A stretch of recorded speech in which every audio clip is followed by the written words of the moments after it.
लगाई थी sir, hospital में थी, अपने वाली क्लास मत करना। ठीक है मैम, नहीं की। ओके। एक्चुअली एक काम कर दिया करो कि रवि सर को ना कोई एक बच्चा बोल दिया करो कि लेक्चर अगले दिन अपलोड कर दिया करें। इससे क्या होगा, फटाफट आप एक्सेस कर सकते हो। अदरवाइज क्योंकि ना इसमें ना स्पेस बड़ी जल्दी भर जाता है। Anyways, come to the topic. So our today's topic is greenfield versus brownfield investment. जैसे कि हम लोग लास्ट क्लास में बात कर रहे थे, जैसे कि हम लोग लास्ट क्लास में, अब प्लीज कोई मैसेज मत करो प्लीज। लास्ट क्लास में बात कर रहे थे हम लोग फॉरेन डायरेक्ट इन्वेस्टमेंट की। बाहर से कोई भी इन्वेस्टमेंट होती है उसको फॉरेन डायरेक्ट इन्वेस्टमेंट करते कहते हैं। ओके। या बाहर से कोई किसी से हम लोग पैसे लेते हैं उसको बोलते हैं ECB, that is external commercial borrowings. No, what is greenfield and brownfield investment? Greenfield investment क्या होती है, ब्राउनफील्ड इन्वेस्टमेंट क्या होती है? ग्रीन फील्ड नाम से क्लियर है, green means something related to very fresh. ठीक है। Green field, just hold for a second, let me close the door, just hold for a second.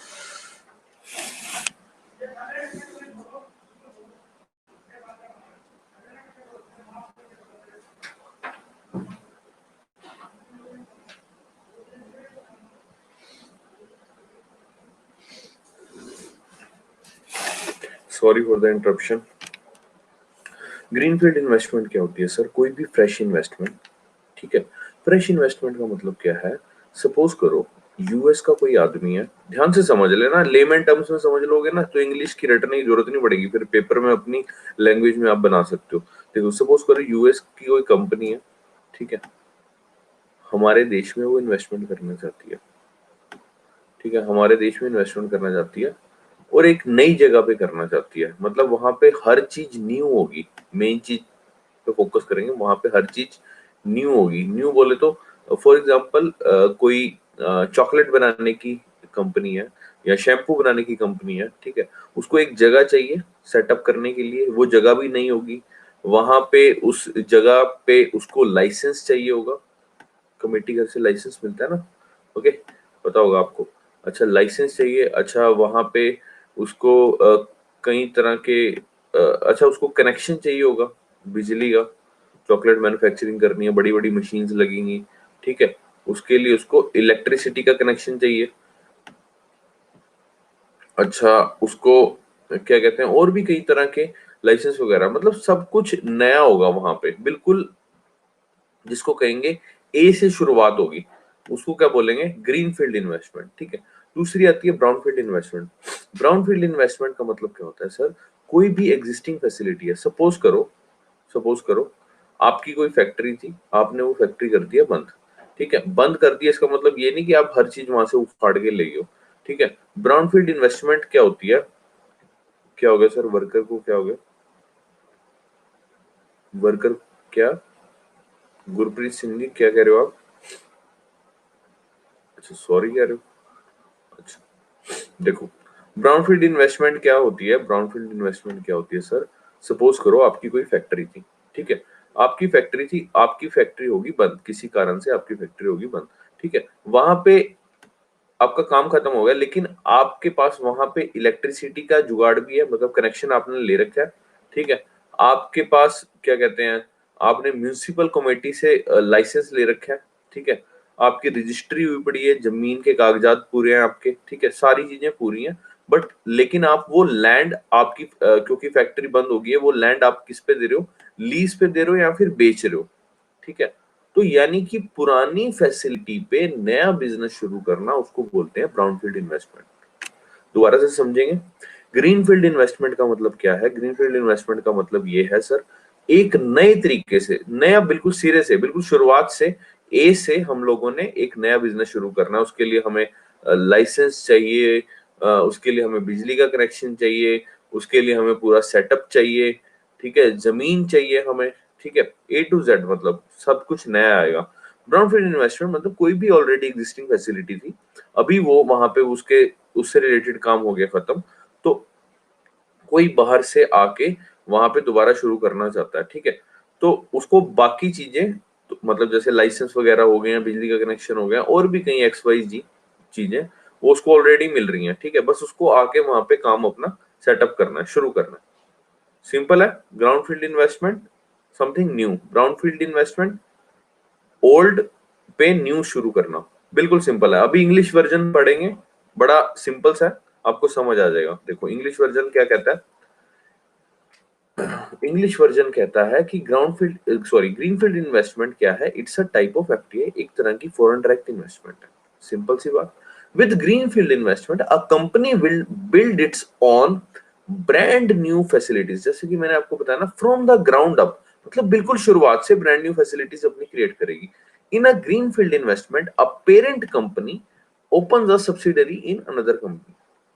For example, जैसे मान लो कोई सपोज करो, मान लो डव शैम्पू की कंपनी है बाहर की, ठीक है, अब वो मान लो यूएस में है ये कंपनी, ठीक है, अब इसको इंडिया में अपनी एक सब्सिडरी खोलनी है, यानी अपना एक बच्चा खोलना है, सब्सिडरी कंपनी खोलनी है, तो इंडिया में खोलेगी, तो एक इसको शुरुआत से क्या चाहिए, ब्रांड न्यू फैसिलिटी चाहिए, ठीक है।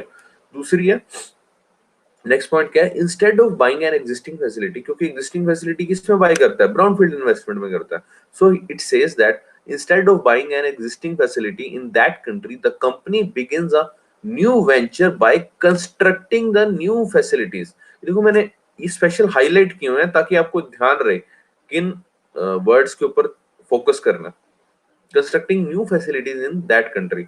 A greenfield project is one which is not constrained by the prior work. मतलब कि कोई पहले से वहां पे ऑलरेडी काम हुआ है, उस वो कंस्ट्रेंट्स नहीं आने चाहिए उसके पास, मतलब क्योंकि उसने वो काम बिल्कुल शुरुआत से करना है। Okay, it is constructed on unused land, बिल्कुल नई लैंड पे काम होगा, where there is no need to remodel और डीमोलिश एन एग्जिस्टिंग स्ट्रक्चर, क्योंकि वहां ऑलरेडी कोई फैसिलिटी नहीं थी, तो हमें कोई रीमॉडल या डीमोलिश करने की जरूरत नहीं है ऑलरेडी एग्जिस्टिंग फैसिलिटी की। जैसे कि ब्राउनफील्ड इन्वेस्टमेंट में बताया था ना मैंने आपको कि आपकी ऑलरेडी फैक्ट्री सेटअप है, दीवारें वारे खड़ी हुई पड़ी है, जमीन ले रखी है, बिजली का कनेक्शन ले रखा है, ठीक है। अगर सपोज करो ब्राउनफील्ड इन्वेस्टमेंट में क्या होगा कि there might be a possibility कि that company need to demolish that structure, okay, but in a greenfield investment it is constructed on unused land, okay, where there is no need to remodel or demolish an existing structure, okay. It involve companies, बड़ी बड़ी companies आ सकती हैं, production facilities in different countries, ठीक है। Simple है, समझ आया greenfield investment, बिल्कुल सिंपल है, कोई इसमें रॉकेट साइंस नहीं है, बिल्कुल सिंपल सा कंसेप्ट है, लेकिन इसी में क्वेश्चन बन जाते हैं। इनफैक्ट 2017 पता नहीं 18 में क्वेश्चन आया था ग्रीनफील्ड इन्वेस्टमेंट के ऊपर, ठीक है, तो ध्यान रखेंगे। एक बार मैं दोबारा करके फिर दोबारा रिकैप जरूर करूंगा। अब आते हैं sir brownfield investment. Brownfield investment is also a type of foreign direct investment, it is also a type of foreign direct investment. Brownfield investment happens when a company purchases or leases an existing facility। जैसे मैंने example दिया था, आपकी कोई पुरानी company है, factory है, वो बंद हो चुकी है, ठीक है, आप उसको या तो लीज पे दे रहे हो या उसको पूरी की पूरी को दे रहे हो, ठीक है, to begin a new production. Brownfield investment happens when a company purchases or leases an existing facility to begin a new production। नई प्रोडक्शन शुरुआत करनी है, okay. With brownfield investment, a company scout available buildings in the host country that are not compatible with their business models and are production processes, ठीक है। वो कहता है कि वो एग्जिस्टिंग फैसिलिटी उनके बिजनेस मॉडल के कंपैटिबल होनी चाहिए, ठीक है। जैसे मैंने आपको बताया, सपोज करो आपकी फैक्ट्री थी, उसमें कनेक्शन लगा हुआ था सपोज करो 40 किलोवाट का, ठीक है। अब मान लो बाहर की कोई कंपनी ने आपके इंडिया में मतलब कोई काम शुरू करना है, ठीक है, तो वो देखेंगे कि भैया किस कोई हमारे को जगह चाहिए, और 2000 स्क्वायर फुट की जगह चाहिए, 2000 स्क्वायर फीट की जगह चाहिए, और जिसमें क्या हो, जिसमें 40 किलोवाट का कनेक्शन भी होना चाहिए, ठीक है। तो आपकी जगह आपका कई बार आपने देखा होगा कि बड़ी बड़ी कंपनीज ना वो डालती है कि अगर किसी को हमारी वो चाहिए, क्या बोलते हैं यार उसको, माइंड से स्किप हो रहा है, क्या बोलते हैं उसको, बड़ी बड़ी कंपनीज अपनी क्या देती हैं, नहीं नहीं टेंडर्स तो यार अलग चीज होगी, टेंडर्स टेंडर्स अलग चीज होगी यार। अरे यार ये मैगडी वगैरह की क्या खुलती हैं, KFC की नहीं नहीं, शेयर्स नहीं यार, एडवर्टाइजमेंट बोल, हाँ ब्रांचेस को क्या बोलते हैं, फ्रेंचाइजी यार, फ्रेंचाइजी, हाँ फ्रेंचाइजी, फ्रेंचाइजीज होती है ना, ठीक है। तो कई बार आपने नोटिस किया होगा, जैसे फॉर एग्जांपल अभी ना पीछे की बात बताता हूँ मैं, रामदेव का ये जो पतंजलि का है, अगर आप पतंजलि का प्रोडक्शन यूनिट खोलना चाहते हैं तो उसका कुछ क्राइटेरिया लिखा हुआ था। मैं आपको लोकल एग्जांपल दे रहा हूँ, कि 2000 स्क्वायर फीट की जगह चाहिए, 40 किलोवाट का कनेक्शन चाहिए, 8-10 वर्कर्स होने चाहिए, इस तरह से ना क्राइटेरिया लिखा होता है। तो जो बंदा उसको फुलफिल करता है, ठीक है, कि आपके पास सपोज 2000 स्क्वायर फीट की जगह भी है, बिजली का कनेक्शन भी है, वर्कर्स फैसिलिटी भी है, वर्कर्स के लिए पेंट्री भी है, ओके, तो then you may fill the form, okay. Similarly वो इसमें कह रहा है कि with brownfield investment company scout available buildings in the host country that are compatible with their business models और प्रोडक्शन प्रोसेसेस, मतलब उनके साथ कंपैटिबल होनी चाहिए, ठीक है। If the existing national or municipal government requires license or approvals, the brownfield facility may already be up to the code. क्योंकि already आपने जमीन के कागजात आपके पूरे हैं, म्यूनिसिपल कमेटी से आपने परमिशन ले रखी है, ठीक है, तो ऑलरेडी आपके पूरे ही होंगे ब्राउनफील्ड फैसिलिटी में, देयर इज अ पॉसिबिलिटी, ठीक है। समझ आया brownfield investment? It's a type of investment, it's a type of foreign direct investment in which a company purchases or leases an existing facility to begin a new production. Already existing facility है, उसपे नई production शुरुआत करनी है, ठीक है। और वो जो ऑलरेडी जो एग्जिस्टिंग फैसिलिटी होगी वो कंपैटिबल होगी किसके, उसके बिजनेस मॉडल के साथ और उसके प्रोडक्शन प्रोसेस के साथ, ठीक है। उसमें क्या कहते हैं, लाइसेंस अप्रूवल्स वगैरह की जरूरत नहीं होगी, ऑलरेडी इट में already be up to the code, ठीक है। इसमें समझ आया? बहुत सिंपल है ब्राउनफील्ड ग्रीनफील्ड इन्वेस्टमेंट। कुछ डाउट हो तो बताओ, फिर आगे चलें, पूछिए, कुछ भी डाउट हो।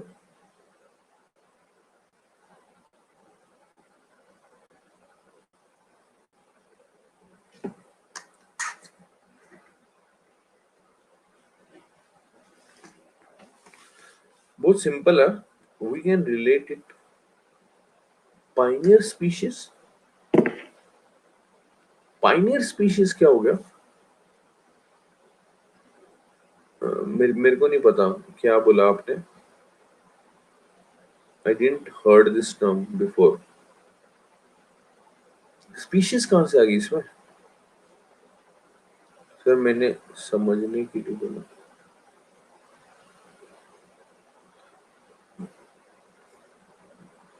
मुझे नहीं पता यार इसके बारे में। आपको ही समझ आया, मतलब ग्रीनफील्ड इन्वेस्टमेंट क्या है कि एक नए सिरे से इन्वेस्टमेंट करना, ब्राउनफील्ड इन्वेस्टमेंट है एक ऑलरेडी एग्जिस्टिंग फैसिलिटी पे नया सेटअप करना।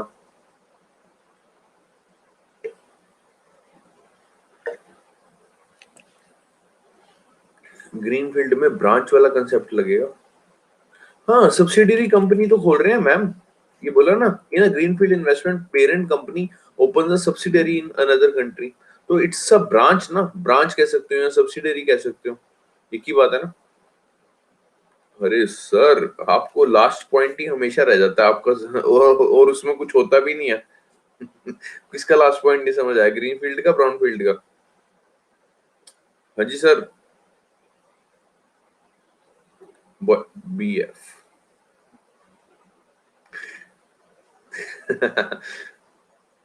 If the existing national or municipal government requires licenses or approval, अगर आप कोई भी नया बिजनेस शुरू करते हो उसमें there might be a possibility कि आपको गवर्नमेंट से अप्रूवल लेना या रजिस्ट्री वगैरह पास करवानी होती है, या म्यूनिसिपल कॉर्पोरेशन से लाइसेंस लेना होता है आपको, ठीक है। सपोज करो आप किसी रेजिडेंशियल एरिया पे कंपनी खोल रहे हो, then you have to take permission from municipal government. Municipal committee समझते हो, पंचायत तो होती है गांव में, म्यूनिसिपल कमेटी होती है डिस्ट्रिक्ट में, पता है? पता है बेटा, बोलो। पता है। तो अप्रूवल लेना होता है ना, तो वो कह रहा है कि there might be a possibility कि ब्राउनफील्ड इन्वेस्टमेंट वालों ने जब ब्राउनफील्ड इन्वेस्टमेंट कोई कंपनी करेगी तो उसने पहले से ही, मतलब जिसकी वो जगह है, जिसकी ऑलरेडी एग्जिस्टिंग फैसिलिटी है, उसने पहले से ही परमिशन ले रखी होगी। ऐसे लिखा हुआ है ना, इफ द एग्जिस्टिंग नेशनल और म्युनिसिपल गवर्नमेंट रिक्वायर्स लाइसेंसेस और approvals, the brownfield facility may already up to the code. Just keep this thing in your mind. आया सर लास्ट पॉइंट? बीएफ का लास्ट पॉइंट समझ आया? आ गया। Okay, thank you. Full form बोला करो यार, तुम ज्यादा ही एब्रीविएशंस यूज कर रहे हो। और कुछ?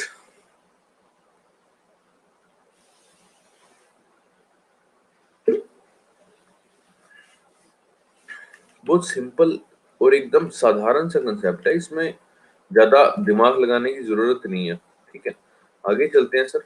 ब्राउनफील्ड इन्वेस्टमेंट में और क्या बात है? The clear advantage of brownfield investment strategy is that the building is already constructed. भैया बिल्डिंग ऑलरेडी बनी हुई है, therefore reducing the startup cost. मतलब जो शुरुआत में स्टार्टअप कॉस्ट, मिस्त्री मजदूर लगाओगे, रेता लेके आओगे, बजरी लेके आओगे, सीमेंट लेके आओगे, सरिया लेके आओगे, पता नहीं क्या क्या चीजें लेके आनी पड़ती हैं। ठीक है, तो शुरुआत में जो आपकी स्टार्टअप कॉस्ट है वो कम लगेगी, मतलब सीधा आपको बना बनाया, और टाइम बचेगा, सबसे मेन चीज है। ठीक है ना, मतलब सीधा जाना है, आपने अपना काम दाम शुरू करना है, मशीनें ठोकनी है और काम शुरू कर देना। समझे मेरी बात? द टाइम, जैसे कि मैंने अभी बताया, the time devoted to construction can be avoided as well, है ना?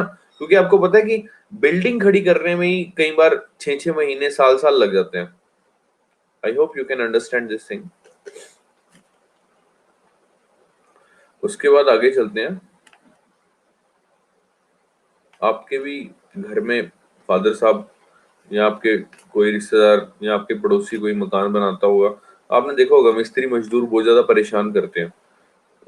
कई बार तो आते भी नहीं है, तो इस वजह से काफी टाइम लग जाता है।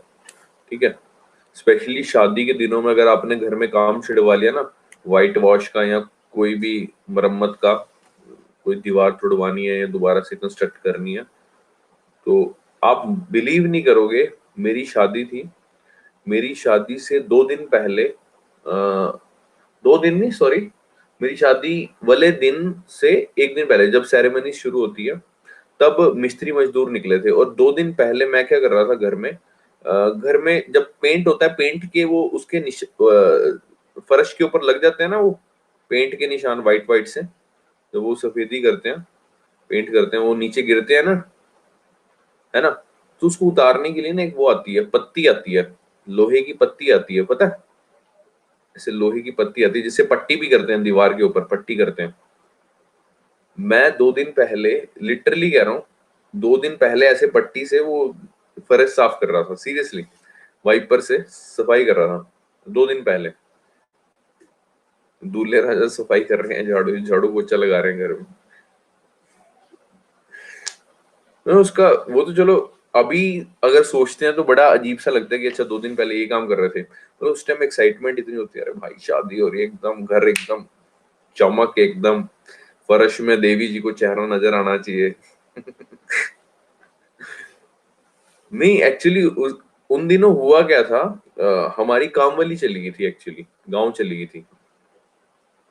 हाँ, बहुत खुशी होती है भाई, शादी से पहले बहुत खुशी होती है, शादी के बाद बहुत गम होते हैं। एनीवेज, उस टाइम भाई बहुत सही चीज लगती है, मतलब वो कहते हैं ना, love is the great feeling in the world, water taste like शरबत, और अभी पानी पिलाती है तो ऐसा लगता है गड़वा घुट पी रहे हैं। Anyways, come to the topic. तुम पता नहीं क्यों यार डाइवर्ट हो जाते हो डिस्कशन से। हाँ, नितिन सर भी नहीं कहते सर, शादी से पहले क्या आप भी शादी के बाद बहुत खुश रहते हो?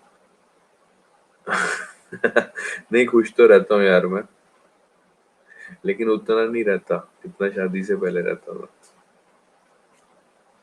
Anyways, come to the topic. क्या क्वेश्चन पूछते हो यार? Green field versus brown field investment के बारे में आखिरी छोटा सा हमारा जो डिफरेंस है वो पढ़ेंगे। सिंपल सा, investor construct a new facility. Brownfield investment में it redevelop the existing facility. Okay, जाहिर सी बात है ग्रीन फील्ड में आपको दोबारा से न्यू फैसिलिटी कंस्ट्रक्ट करनी है, तो जाहिर सी बात है it will require more time. Brownfield investment में it will require the less time. Okay, it does not require the cleanup cost. Cleanup cost are incurred. इसका मतलब क्या हुआ? क्लीनअप कोस्ट का मतलब क्या हुआ? फॉर एग्जाम्पल, अब आपको बिल्कुल ही नया शुरू करना है, तो उसके लिए आपको कोई ऑलरेडी जो बिल्डिंग बनी हुई है उसको डिमोलिश करने की जरूरत नहीं है. बट ब्राउनफील्ड इन्वेस्टमेंट में there might be a possibility. For example, आप कहते हो कि यार मेरे को तो सीढ़ियां यहाँ से निकलवानी थी, बाहर बाहर की तरफ से निकलवानी थी, ठीक है, लेकिन जो ऑलरेडी एग्जिस्टिंग फैसिलिटी है उसमें अंदर की तरफ से सीढ़ियां निकल रही हैं, तो there might be a possibility that you require a cleanup cost. Okay, simple है. तो ये खत्म हो गया हमारा ग्राउंडफील्ड वर्सेस ग्रीनफील्ड वर्सेस ब्राउनफील्ड. बहुत ही सिंपल सा कंसेप्ट था. अभी आगे चलते हैं. इसमें कोई डाउट हो तो जल्दी से बताइए. बताइए सर, मैम, प्लीज बताइए, so that we will proceed further. अच्छा, नितिन सर भी दुखड़े बांटते हैं अपने. क्या बात है, सर ने बताया नहीं, सर को पूछूंगा मैं. Which one is better for the economy? अरे भाई, इन्वेस्टमेंट है इसमें, बेटर की तो कोई बात ही नहीं हुई. इन्वेस्टमेंट है ना सर, मैं आपके देश में इन्वेस्ट करना चाहता हूँ, वो तो दोनों, मेरे पास तो दोनों केस में पैसा आना ही है, तो दोनों ही बेटर हैं. वो तो कंपनी को देखना ना कि उसकी उसके लिए बेटर क्या है. उसको अगर ऑलरेडी एग्जिस्टिंग फैसिलिटी मिल रही है तो वो ब्राउनफील्ड इन्वेस्टमेंट करेगा. अगर उसको नया कोई सेटअप करना है तो वो ग्रीनफील्ड इन्वेस्टमेंट करेगा. बेटर तो दोनों ही है हमारे देश के लिए, दोनों में ही पैसा आएगा. पैसा आना चाहिए बस, बिल्कुल बिल्कुल. तो दोनों के केस में पैसा आएगा अपने देश में.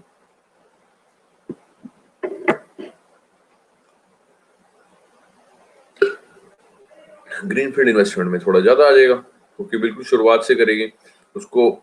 जनरली ग्रीनफील्ड इन्वेस्टमेंट प्रेफर बहुत रेयर होता है कि कोई करता है. ब्राउनफील्ड इन्वेस्टमेंट ज्यादा प्रेफर करते हैं. ग्रीनफील्ड इन्वेस्टमेंट वो प्रेफर करते हैं कि जिनको ऑलरेडी एग्जिस्टिंग फैसिलिटी नहीं चाहिए होती.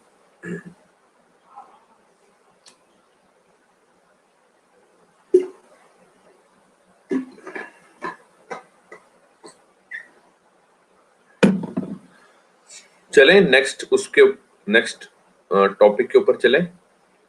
कोई डाउट हो तो पूछो.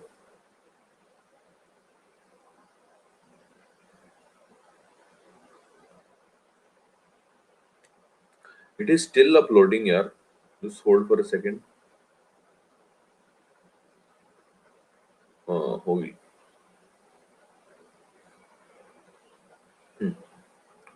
उसके बाद है सर नेक्स्ट आपका इंडस्ट्री एंड इंफ्रास्ट्रक्चर. ठीक है,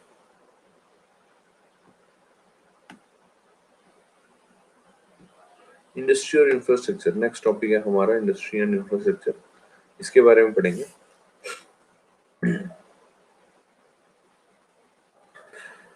हाँ, तो सबसे पहले पढ़ेंगे कि न्यू इंडस्ट्रियल पॉलिसी के बारे में, जो कि आई सर 1991 में, 1991 में आई. ठीक है, तो सबसे पहले उसका पढ़ेंगे हम बैकग्राउंड. बैकग्राउंड किस, कोई भी टॉपिक शुरू करोगे ना, अगर आप हिस्ट्री में सपोज करो आप पढ़ रहे हो, सपोज करो क्विट इंडिया मूवमेंट पढ़ रहे हो, ठीक है, तो आपको बैकग्राउंड पता होना चाहिए. गांधी जी ने क्यों इंडिपेंडेंस में भाग लिया, मतलब स्वतंत्रता सेनानी क्यों बने. There is a reason, there is a reason behind everything. ठीक है, so for that reason you must know the background of the story. ठीक है, सपोज करो आपका कोई दोस्त आया आपके पास, ठीक है, आपको वो कह रहा है कि भैया मेरा तो ब्रेकअप हो गया. ठीक है, अब ब्रेकअप हो गया, अब आप कहोगे कि यार थोड़ा सा मेरे को बैकग्राउंड समझाएगा ताकि मैं जज करूं तेरे को, ठीक है, कि तू सही था या तेरी सहेली सही थी, है ना. थोड़ा सा बैकग्राउंड बताएगा कि भैया ऐसे चाट पकौड़ी खा रही थी, तो उसके बाद गोलगप्पे खाने के पैसे नहीं थे, तो मैंने वहां 10 रुपए के उसको गोलगप्पे खिला दिए. बस वहीं से हमारी बात शुरू होगी. जाती है उसकी फेसबुक पे रिक्वेस्ट आ गई, उसके बाद हमारी बातचीत शुरू हुई. तो उससे आप अंदाजा लगा सकते हो कि लड़की जाहिर सी बात है लड़के में इंटरेस्टेड नहीं थी, गोलगप्पे वाले में ज्यादा इंटरेस्टेड थी, तभी उसने सेल्फ रिस्पेक्ट गिरा के 10 रुपए के गोलगप्पे उधारे खाए। ठीक है, इससे आप अंदाजा लगा सकते हो कि वो लड़की थोड़े से क्या कहेंगे, फूडी थी। ठीक है, प्यार वाली नहीं थी, तू गलत फंस गया, इसलिए तेरा अच्छा कटा है, बेवकूफ अच्छा कटा। ठीक है, तो बैकग्राउंड पता होगा तो स्टोरी समझने में आसानी होगी, तो इजीली आप जज भी कर सकते हो कि उसकी मेंटेलिटी कैसी होगी। ठीक है, अब जो गंदे गंदे नखूनों वाले हाथों के भाई के गोलगप्पे खा सकती है, तो वो कल को तेरे साथ ब्रेकअप भी कर सकती है। ठीक है, so it doesn't matter, so you must know the background of the story. तो इसी बात पर क्लास शुरू करते हैं, आगे शुरू करते हैं नया टॉपिक कि बैकग्राउंड क्या था, न्यू इंडस्ट्रियल पॉलिसी आई, उसका बैकग्राउंड क्या था। उसका बैकग्राउंड ये था सर, उसका आने का कारण क्या था। कोई चीज लाइफ में आती है उसका कोई ना कोई कारण होता है, सिमिलरली कोई लॉ होता है उसका आने का कोई कारण होता है। जैसे विडो रीमैरिज एक्ट आया था, उसका कोई कारण था, क्योंकि विडोज की रीमैरिज नहीं होती थी। समाज में उसको एक तरह से अभिशाप माना जाता था। ठीक है, विडो को एक अभिशाप माना जाता था। तो एनीवेज, बैकग्राउंड के बारे में बात कर रहे थे कि बैकग्राउंड पता होना बहुत जरूरी है। सिमिलरली जो न्यू इंडस्ट्रियल पॉलिसी आई 1991 में, उसका आने का कारण ये था कि इंडिया में भैया चल रहा था बीओपी क्राइसिस। बीओपी क्राइसिस का मतलब क्या होता है? बीओपी क्राइसिस का मतलब होता है जब आपके सर इंपोर्ट ज्यादा हो जाए, किससे? एक्सपोर्ट से। मतलब इंपोर्ट आप ज्यादा कर रहे हो, एक्सपोर्ट आप कम कर रहे हो। तो मेन रीजन उसका क्या था? बीओपी क्राइसिस जो कि आया था, उसका मेन रीजन क्या था? उसका मेन रीजन था सर गल्फ वॉर। मतलब कि जो भी गल्फ कंट्रीज थे, ठीक है, पर्शियन गल्फ के पास जो भी कंट्रीज है, वहां पे वॉर चल रही थी सर, सिविल वॉर चल रही थी। ठीक है, गल्फ वॉर होने की वजह से 1990 टू 91 गल्फ वॉर चली, जिसकी वजह से तेल के दाम बढ़ गए। ठीक है, तेल के दाम बढ़ गए, जिसकी वजह से हमारे जो थे फॉरेन रिजर्व्स थे वो खत्म हो रहे थे। क्योंकि अगर आपको तेल लेना है तो भैया उनको पैसे उन्हीं की उसमें देने पड़ेंगे ना।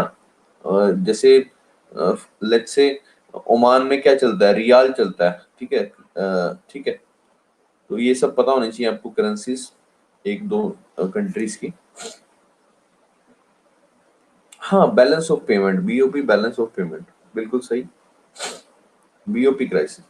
तो तेल के दाम बढ़ गए, जिसकी वजह से हमारे फॉरेन रिजर्व्स, मतलब कि हमने हमारे जो भी फॉरेन रिजर्व्स तो समझते हो, एक गल्ला होता है, गल्ला। ठीक है, इसमें करेंसीज पड़ी होती हैं, जैसे डॉलर पड़ा है, ठीक है, अब पाउंड पड़ा है,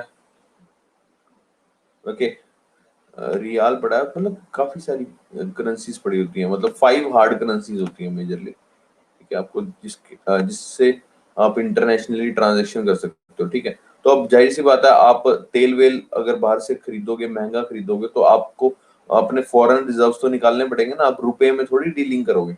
ठीक है, तो which led to decrease of foreign reserves, क्योंकि वो महंगे हो गया था तेल। ठीक है, प्लस साथ में एक और कारण क्या था, plus decrease in private remittances from the overseas by Indian workers, specially from Gulf region. मतलब गल्फ रीजन से जो लोग हमारे देश में रेमिटेंसेस भेजते थे, रेमिटेंसेस तो समझते होंगे, आपके रिश्तेदार वगैरह कोई गया होगा कनाडा वगैरह, जनरली पंजाब में काफी जाते हैं, कनाडा का काफी क्रेज है, तो बाहर से भेजते हैं ना, पैसे वैसे भेजते हैं, उसको रेमिटेंसेस बोलते हैं। ओके, तो बाहर लड़ाई वड़ाई चल रही है, तो कौन ही जाएगा बाहर पैसे भेजने के लिए? ठीक है, क्योंकि बाहर काम भी नहीं चल रहा, जब सिविल वॉर चल रही होगी तो काम कहाँ से चलेगा, और जब काम नहीं चलेगा तो उनको पैसे कहाँ से मिलेंगे? जब उनको पैसे नहीं मिलेंगे तो आपको घर में कहाँ से भेजेंगे पैसे? है ना, फिर आप फोन करके पूछोगे क्या बात भाई, मैकडी में आजकल काम नहीं चल रहा क्या? वहां पे झाड़ू मारने लगा हुआ था तू, टॉयलेट साफ करने लगा हुआ था, तो आज छूट गया क्या? पेट्रोल पंप पे लगा हुआ था, अब पैसे नहीं मिल रहे क्या? ठीक है, तो decrease in private remittances from the overseas by the Indian workers, specially from Gulf reason.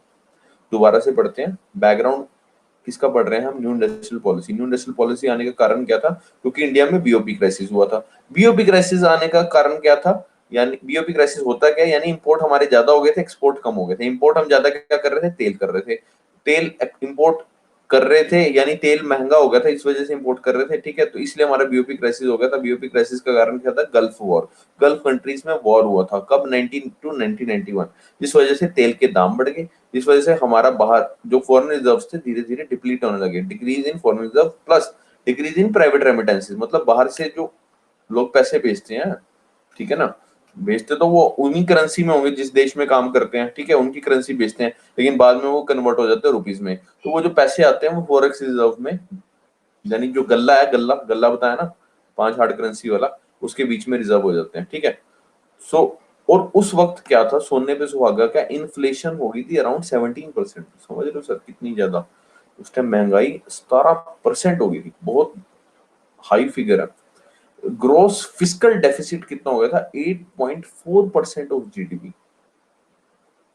India market liberalisation, India ने फिर क्या किया, मार्केट लिबरलाइजेशन मेजर शुरू किए by using the gradualistic approach. Gradualistic का मतलब क्या होता है, ग्रेजुअल मतलब धीरे धीरे, मतलब कि उन्होंने कहा कि भैया एक काम करते हैं, हम मार्केट के जो मेजर्स हैं वो लिबरलाइज करते हैं, ठीक है, और ग्रेजुअलिस्ट अप्रोच रखेंगे, यानी धीरे धीरे चेंजेस लाएंगे हम लोग अपनी देश की पॉलिसी में, ठीक है। इंडिया बीओपी क्राइसिस, जब इंडिया का भट्टा बैठ गया था, बीओपी क्राइसिस हो गया था, is supported by the IMF loan. IMF से हमने लोन लिया, ठीक है ना, विच is full of condition which led to the structural readjustment। very important word, ये याद रखना, स्ट्रक्चरल रीएडजस्टमेंट का मतलब क्या होता है, इसके बारे में बताएंगे। मेरे भाइयों ध्यान दो, आईएमएफ से हमने लोन लिया। आप भी कभी किसी से भीख भीख मांगोगे ना, कभी भी अपने दोस्त से या किसी से, there might be a possibility, in fact 99% chance होंगे कि आपका दोस्त आपको सलाह देगा। सपोज करो, आप जुए में पैसा हार गए, ठीक है, और आपने, आपका घर बार लूट गया, तो वो जब आपको पैसे देगा ना, तब आपको थोड़ी सी सलाह भी देगा कि भाई देख ऐसा है कि अब से जुए में पैसा ना लगाइयो, ठीक है ना। आपको कुछ ना कुछ सलाह जरूर देगा कि भाई और पैसा ना लगाइयो और इसको सही तरह से यूटिलाइज करियो, है कि नहीं।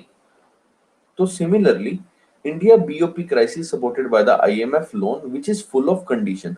कुछ कंडीशन भी लगा सकता है कि भाई ऐसा है कि ये मेरे को दे दे, मेरी अपनी बाइक मेरे पास गिरवी रख जाए, कुछ भी कंडीशन लगा सकता है, ठीक है, which mean structural readjustment.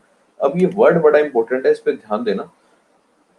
Structural readjustment का मतलब क्या है, स्ट्रक्चरल रीएडजस्टमेंट और adjustment is a term used to describe the policies requested by IMF in condition for financial aid when dealing with an economic crisis in।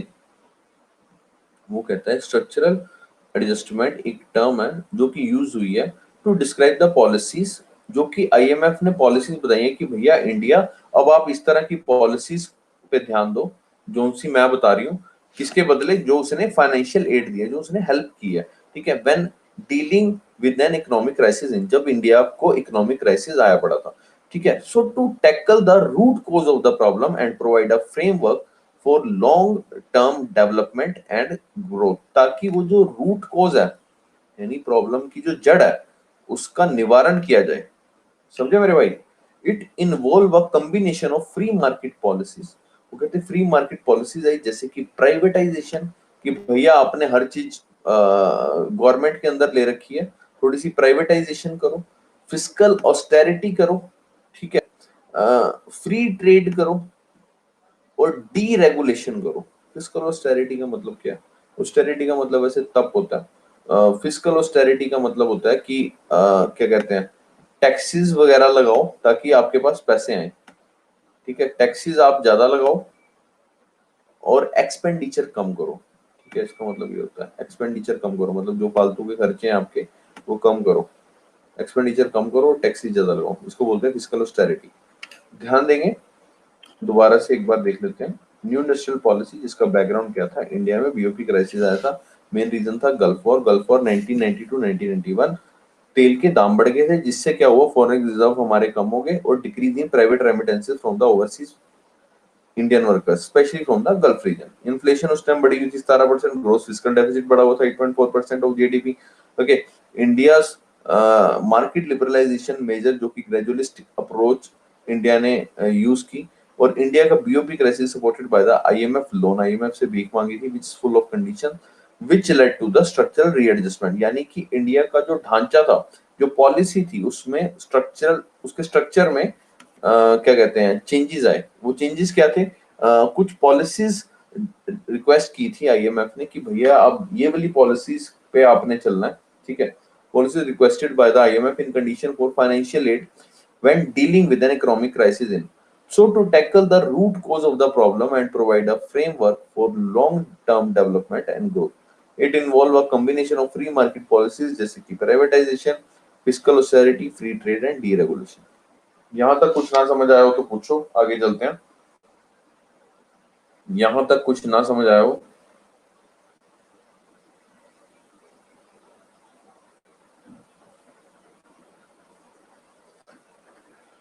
जल्दी पूछिए, यहाँ तक कुछ ना समझ आया हो।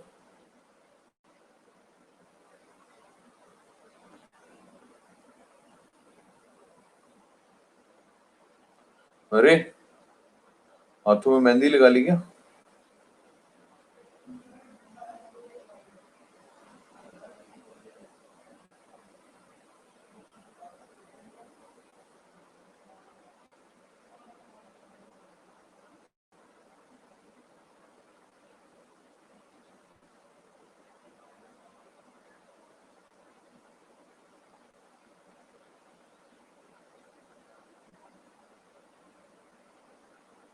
अरे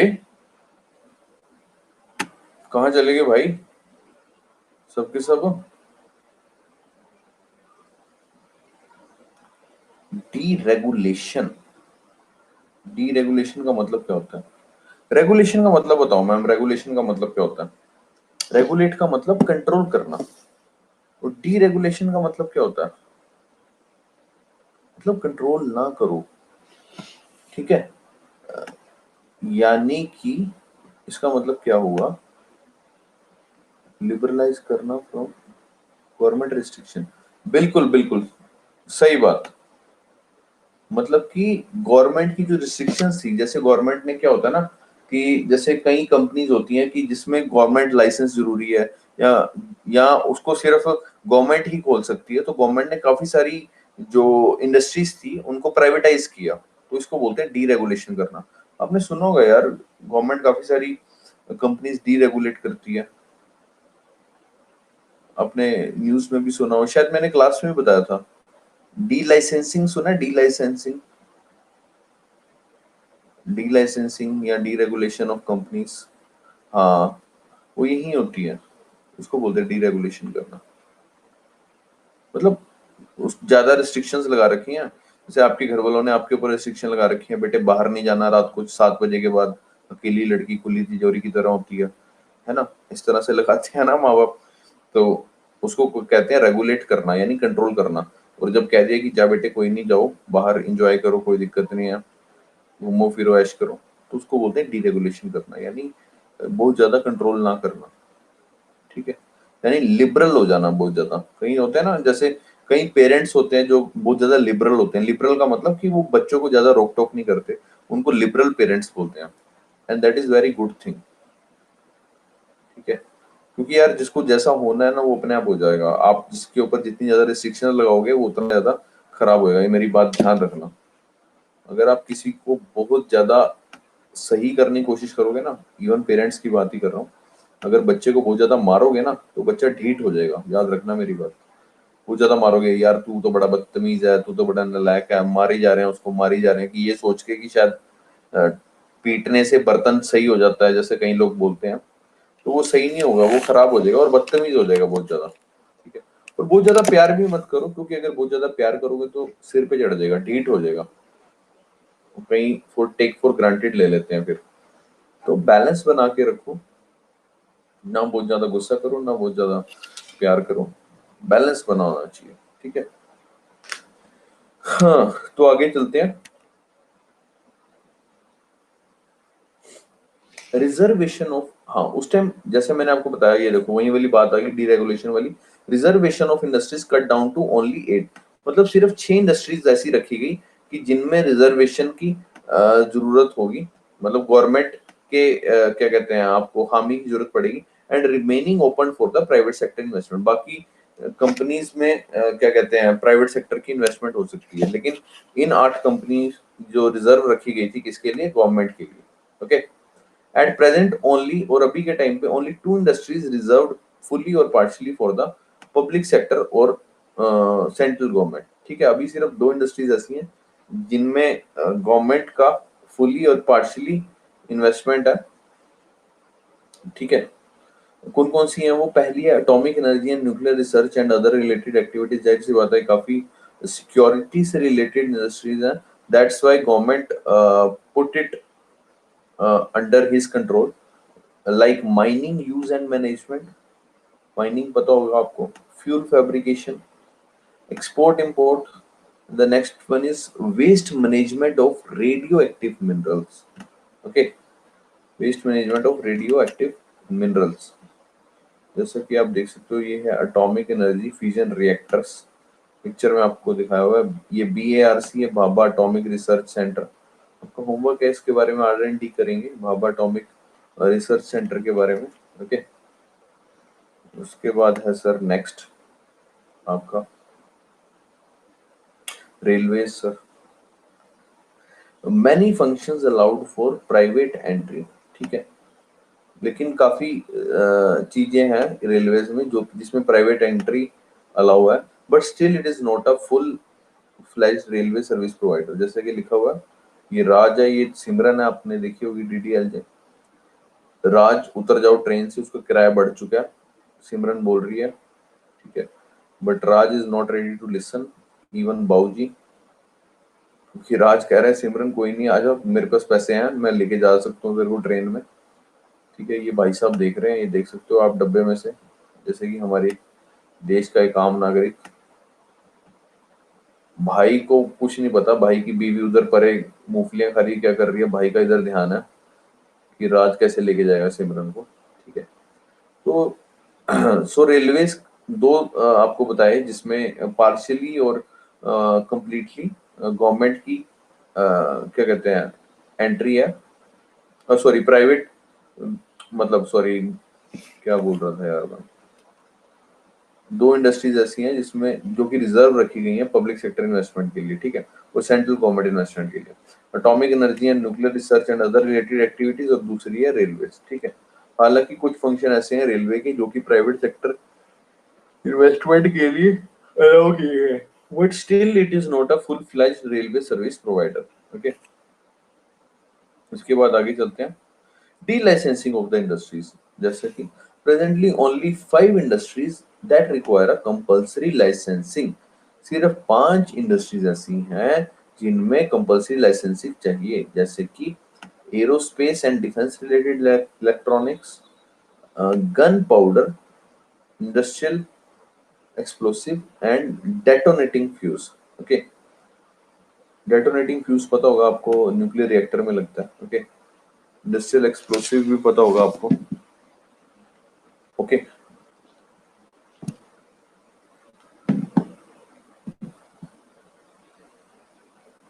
sorry, dangerous chemicals, fourth one is tobacco, cigarette and related products. Okay, alcoholic drinks, ये तो जाहिर सी बात है, इसमें तो चाहिए, अगर आपको कोई ठेका वेका खोलना है तो उसके लिए आपको लाइसेंस की जरूरत है, ठीक है। ये नहीं कि तुम घर के बाहर दारू की दुकान लगा के बैठे हो, चंडीगढ़ से सस्ती ले आए और पंजाब में बेच रहे हो महंगी। ये आपको पता ही होगा पंजाब में महंगी मिलती है दारू। तो ये 5 इंडस्ट्रीज ऐसी हैं जिसमें कंपल्सरी लाइसेंस की जरूरत है। ओके, उसके बाद आया सर फेरा, फॉरेन एक्सचेंज, सॉरी उसके बाद कह रहा हूँ, पहले जो था वो था फेरा, that is foreign exchange regulation act, ठीक है। और जब न्यू इंडस्ट्रियल पॉलिसी आई उसके बाद आया फेमा, फेना नहीं है, फेमा है, फॉरेन एक्सचेंज मैनेजमेंट एक्ट। अब फॉरेन एक्सचेंज रेगुलेशन एक्ट, इस वर्ड पे फोकस करेंगे, आर पे। आर का मतलब क्या है? रेगुलेशन। जब रेगुलेट वर्ड आ जाएगा ना, रेगुलेट मींस कंट्रोल, आप कंट्रोल कर रहे हो सर, आप कंट्रोल कर रहे हो। लेकिन जो बाद में आया वो आया फेमा, उसमें कंट्रोल आर वर्ड की जगह एम लगा दिया, बाकी सब सेम है। इसमें तो आ गया रेगुलेट करना, फॉरेन एक्सचेंज रेगुलेशन एक्ट, यानी कंट्रोल कर रहे हो आप कुछ चीज, ठीक है। और एक दूसरे में आ गया मैनेजमेंट। आप देख रहे हो दोनों वर्ड्स में करना वही है, लेकिन मीनिंग दोनों का कैसे चेंज हो गया, मतलब है दोनों आसपास ही वर्ड। इसमें इसको थोड़ा, ये थोड़ा सा पॉजिटिव वर्ड है मैनेज करना। एक एक पेरेंट्स बोल रहे हैं कि हम अपने बच्चे को रेगुलेट करते हैं, कंट्रोल करते हैं, और दूसरे कह रहे हैं कि हम इनको मैनेज करते हैं।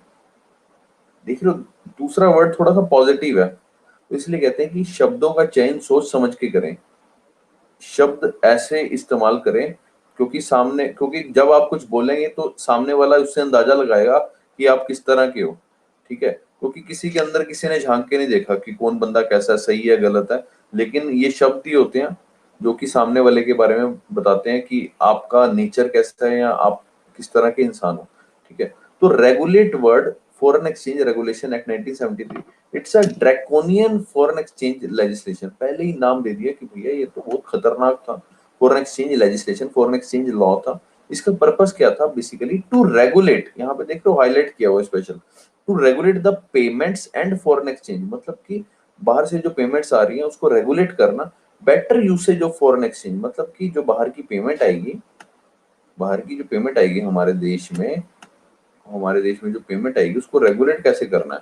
ठीक है, ताकि हम हमारी इंडियन इकोनॉमी को बूस्ट अप कर सकें। ओके, फॉरेक्स कंट्रोल यानी फॉरेन एक्सचेंज जो आया बाहर से, जो करेंसी आई बाहर से, उसको कंट्रोल करना है और उसके ऊपर किस तरह से रिस्ट्रिक्शंस लगानी है कि मतलब किस एक्टिविटी से हमारे देश में पैसा आएगा। ठीक है, उसके बाद एज पर फेरा, फेरा के according RBI followed certain rules and regulation with respect to foreign exchange regulation act. Restrictions उसमें लगी हुई थी export import of certain currency, कि भैया ये करेंसी लेनी है, ये करेंसी नहीं लेनी है। ओके, इलीगल पेमेंट्स के ऊपर रिस्ट्रिक्शन लगाई हुई थी, फॉरेन एक्सचेंज डीलिंग्स के ऊपर, settlement in another country, holding of immovable property outside India, कि बाहर कोई आप प्रॉपर्टी नहीं खरीद सकते। उसके बाद है appointment of certain persons and companies as agents for dealing in foreign exchange, acquisition और holding etcetera of immovable property in India, मतलब बाहर का बंदा हमारे यहाँ पे इमूवेबल प्रॉपर्टी नहीं खरीद सकता। इशू ऑफ बेयरर सिक्योरिटीज, ठीक है, शेयर वगैरह की जो सिक्योरिटीज वगैरह होती है वो इशू नहीं कर सकते हमारे देश में आके। दोबारा से देखेंगे, फॉरेन एक्सचेंज रेगुलेशन एक्ट में हर तरह की रिस्ट्रिक्शंस थी, certain rules and regulation with respect to FERA, like export import of certain currency, कुछ करेंसी हमारे देश में नहीं आ सकती, एक्सपोर्ट इंपोर्ट उनका नहीं हो सकता। इलीगल पेमेंट्स नहीं आ सकती, जैसे कि हवाला वगैरह के थ्रू आती है। आपने सुना है हवाला? हवाला का नाम सुना है? आई थिंक ये पंजाब में बहुत ज्यादा होता है आपका हवाला वगैरह, शायद सुना होगा। आप लोग तो पंजाब से ही हो मैक्सिमम। उसके बाद foreign exchange dealings, settlement in another country, holding of immovable property outside India, even the acquisition or holding of immovable property in India, बाहर भी और अंदर भी दोनों पे restrictions थी, याद रखना। Appointment of certain persons and companies as agents for dealing in the foreign exchange और issue of bearer security। उसके बाद और किस पे थी? Rules for payments of exported goods, मतलब जो गुड्स एक्सपोर्ट करोगे उसके पेमेंट के लिए कुछ रूल्स बनाए गए थे अलग से।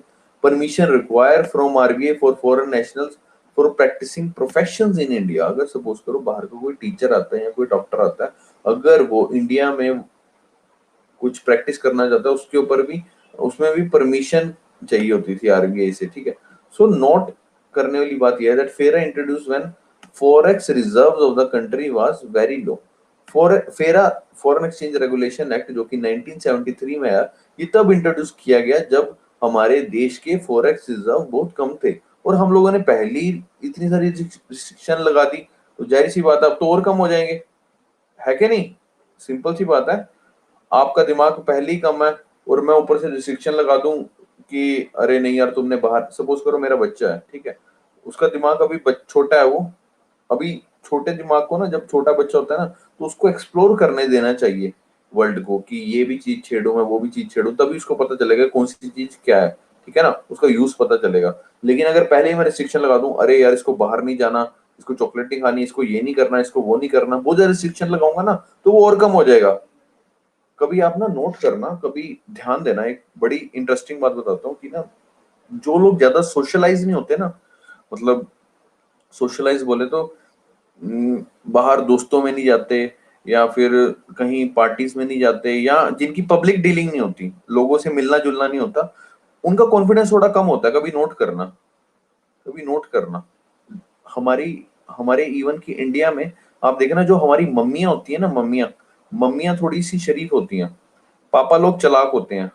पापा लोग चालाक इसलिए होते हैं क्योंकि पापा लोगों की डीलिंग होती है, पब्लिक डीलिंग होती है, इसलिए पापा लोग ज्यादा समझदार होते हैं। मानते हो मेरी बात? मम्मी बेचारी शरीफ होती है। परसों को एग्जांपल देता हूँ, हमारे घर में ना एक मशीन वाला आया, उसने कुछ नहीं किया, एक थ्री पिन प्लग आता है, थ्री पिन प्लग, उसमें डालते हैं, सॉकेट में डालते हैं। वो बंदा थ्री पिन प्लग लगा के गया, हमारी मशीन का टूट गया था। मम्मी को बोलता है कि मशीन ठीक कर दिए जी, खराब हो गई थी आपकी थ्री पिन प्लग, इसके ना 940 रुपए हो गए। अब मेरे को बताओ, थ्री पिन प्लग 950 रुपए का आता है, 940 का आता है? नहीं आता, क्योंकि पता नहीं है ना, पब्लिक डीलिंग नहीं की, मोल भाव नहीं करना आता। मम्मियां मोल भाव नहीं करती, मोल भाव करती है लेकिन ये सब्जी वाले के साथ ही करती हैं, है ना? तो थोड़ी सी शरीफ होती है, लेकिन अगर पापा लोग आ जाए ना, तो पापा लोग जैसा मोल भाव कोई नहीं कर सकता। तो ये तरीका होता है। तो कहने का मतलब ये है कि जब आपके ऊपर रिस्ट्रिक्शंस लगाई जाएंगी ना, तो there might be a possibility कि आप लोग और ज्यादा एक्सप्लोर नहीं कर पाओगे और आपका दिमाग ज्यादा विकसित नहीं हो पाएगा। तो फॉरेन एक्सचेंज रिजर्व जब हमारा ऑलरेडी लो था, उस वक्त रिस्ट्रिक्शन लगाएगी, समझ रहे हो? तो इसलिए इसको क्या बोलते हैं, ड्रैकोनियन लॉ बोलते हैं। ये समझ में आया? I hope you are getting my point, कि रिस्ट्रिक्शंस इतनी मत लगाओ कि उसका विकसित ही ना हो पाए। और हम लोगों ने तब रिस्ट्रिक्शन लगा दी थी जब हमारा फॉरेक्स रिजर्व ऑलरेडी लो था। ठीक है ना? अभी आपने देखा कितनी हर चीज के ऊपर रिस्ट्रिक्शन लगा रखी थी हमने। तो फॉरेक्स रिजर्व आएगा कहाँ से? लोग हमारे देश में इन्वेस्ट कहाँ से करेंगे? आपने रिस्ट्रिक्शन इतनी ज्यादा लगा रखी है। उसके बाद सर आया फेमा। फेना नहीं है, फेमा है। Is in consonance with WTO, मतलब कि डब्ल्यूटीओ जो कि 1 जनवरी 1995 को बनी थी, I think, am I right? 1 जनवरी 1995 को ही बनी थी ना? है कोई बच्चा जो बताए? 1 जनवरी 1995। ये लग रहा है मेरे को शिवम ही पढ़ रहा है, बाकी तो सारे लग रहा है भांग खा के सोए होते हैं। एक आधे बच्चे, या तो शिवम का आ जाएगा रिप्लाई, या एक दो बच्चों को और आ जाएगा। चलो anyways, that FEMA law, that foreign exchange management act, जो कि 1999 में आया, it is in consonance with WTO, यानी डब्ल्यूटीओ की सारे क्राइटेरिया फॉलो अप करके उसके उससे रिलेटेड था। ठीक है? So why FERA is replaced, FERA को रिप्लेस क्यों किया गया? Very simple, because FERA is not comply with post liberalisation policies of the government. क्योंकि 1991 में रिफॉर्म्स का जो नाम था वो क्या था? LPG reforms. अगर आपको पता हो, ये लिक्विफाइड पेट्रोलियम गैस नहीं है, ये है लिबरलाइजेशन, प्राइवेटाइजेशन एंड ग्लोबलाइजेशन। मतलब लिबरलाइज करो पॉलिसीज को, प्राइवेटाइजेशन करो, प्राइवेट कंपनीज को मौका दो इन्वेस्ट करने के लिए, और ग्लोबलाइजेशन यानी कि ग्लोबली, ताकि compete कर सके ग्लोबली, आप एक्सपोर्ट करो, खुल के एक्सपोर्ट करो। ठीक है? तो FERA was not comply with post liberalisation policies of the government. FERA तो भाई हमारी जो पॉलिसी थी ना, पोस्ट लिबरलाइजेशन पॉलिसी थी, उसको उसके साथ मतलब मैच नहीं हो पा रही थी, इस वजह से उसको किससे रिप्लेस किया गया? फेमा के साथ रिप्लेस किया गया। Very simple. फेरा और फेमा में डिफरेंस पढ़ लेते हैं। डिफरेंस था क्या मेजरली? 1973 में आया था ये, पेपर में आया हुआ कई बार फेरा फेमा पे क्वेश्चन। ये 1999 में आया था। ये है क्या? इंडस्ट्रियल पॉलिसी ना। 81 प्रोविजंस थी इसमें, इसमें 48 प्रोविजंस थी। Okay?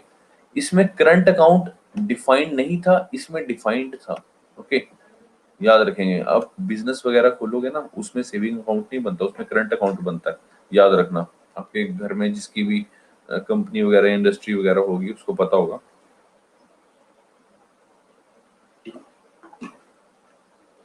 Narrow definition of authorised person, narrow definition of authorised person, और इसमें क्या है फेमा में? Widen definition and banks also included. ठीक है?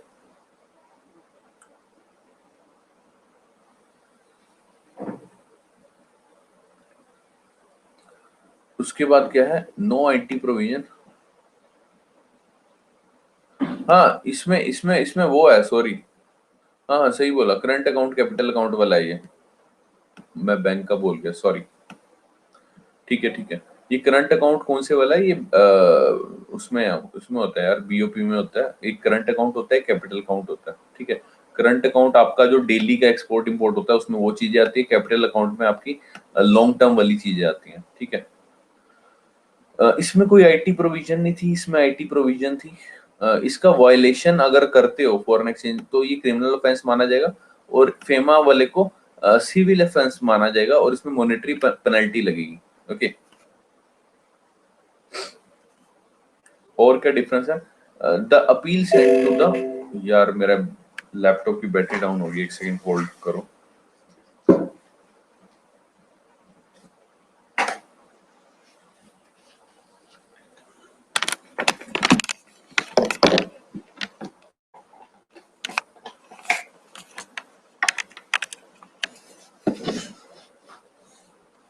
The appeal sent to the high court FERA में, और इसमें provision of special director and special tribunal, अलग से स्पेशल ट्राइब्यूनल बनाया जाएगा।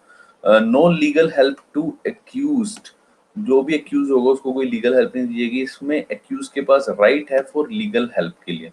ठीक है, ऑब्जेक्टिव क्या था? कंजर्वेशन ऑफ फॉरेक्स रिजर्व, और इसमें क्या था? Management of forex reserve. जैसा मैंने आपको बताया, इसमें सोच क्या थी, थॉट क्या थी, that forex reserve is a scarce source, इसलिए बहुत ज्यादा रिस्ट्रिक्शन लगा रखी थी इसमें।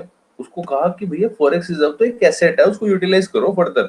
ठीक है, definition of authorised person include authorised dealers and money changers, और इसमें definition also includes offshore banking units. ठीक है ना, कि बाहर से भी हम लोग क्या कहते हैं, ये जो सॉरी फॉरेक्स रिजर्व है, ठीक है, जो ऑथराइज पर्सन है उसमें आपके ऑफशोर बैंकिंग यूनिट्स भी आ सकते हैं, मतलब बाहर के देश के जो भी बैंकिंग यूनिट्स हैं वो भी इंक्लूड होंगे इसमें, इसकी डेफिनेशन।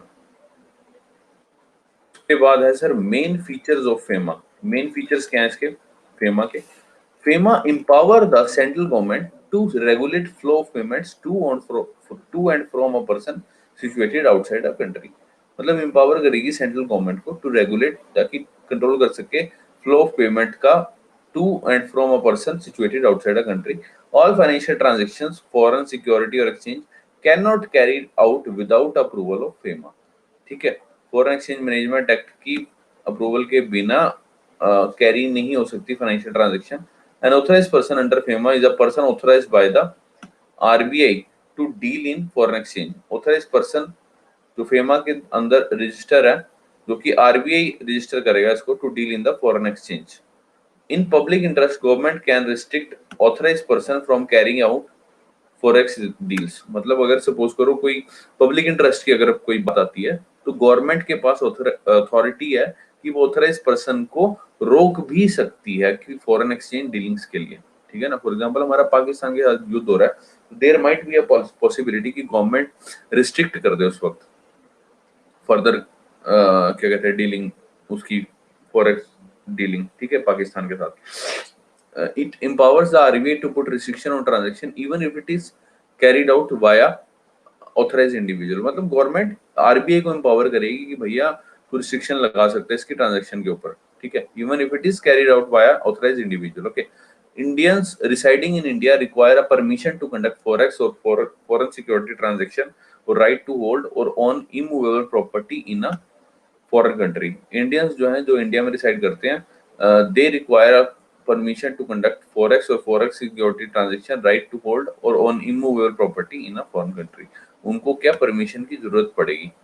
इमूवेबल प्रॉपर्टी अगर होल्ड करनी है, ट्रांजैक्शन करनी है, फॉरेन सिक्योरिटी करनी है, फॉरेन सिक्योरिटी लेनी है, तो उसके लिए परमिशन की जरूरत है। तो ये थे मेन फीचर्स फेमा के। तो ये हो गया सर, आपकी कार्रवाई होगी खत्म, इंडस्ट्रियल पॉलिसी होगी खत्म। इसके बाद हम FCRA करेंगे, that is foreign contribution regulation act. Okay, but वो करेंगे हम लोग नेक्स्ट क्लास में। इसमें बताओ मेरे को कोई डाउट है तो जल्दी से।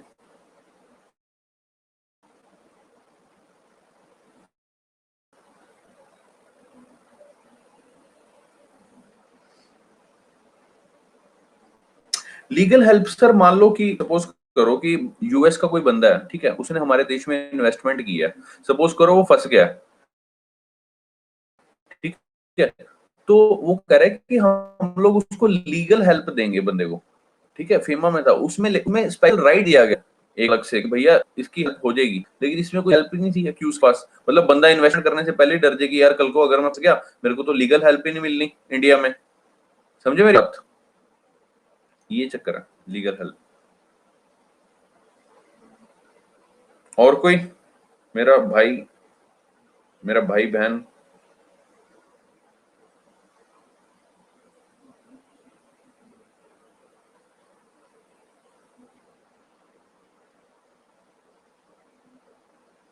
मेरा भाई सर ग्रुप में पीडीएफ सेंड कर देना। ओके मैडम जी, और बताइए।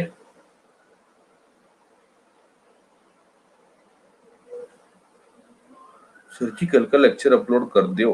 अरे देवी जी अभी तो बताया मैंने लेक्चर के बारे में, अभी मैंने क्या बताया? रवि सर के पास ना वो है यूट्यूब का, उनका चैनल है, तो उसके ऊपर अपलोड करते हैं।